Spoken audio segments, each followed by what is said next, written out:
He spent an entire shift without checking on the inmates. The Department of Corrections is down one officer today following the conclusion of an investigation into the June escape of inmates Julio Soykin and TK Umalap. The two, now facing additional charges for their alleged parts in the escape, were able to sneak out of the prison's COVID-19 isolation facility undetected more than 3 months back.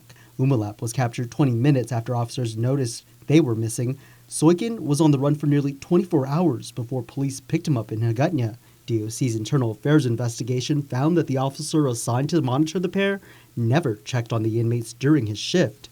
Investigators say surveillance video is all the proof they needed to show that the officer lied when he reported and logged that he did perform hourly head counts and physically checked on the inmates.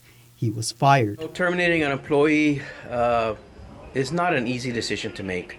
We have to consider, the director considers a lot of factors: training, experience, and the violation of the policies. You know, what policies did they violate, and the severity of the incident. The officer, who has not been publicly named, later admitting to investigators that he did head count from inside the officer unit control room and looked into the isolation tents as well.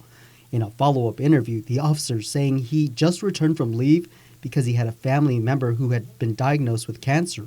He also admitted he did not want to enter the isolation area because he was briefed that the inmates had not been tested for the virus. The officer put on notice that he failed to perform his duties and responsibilities.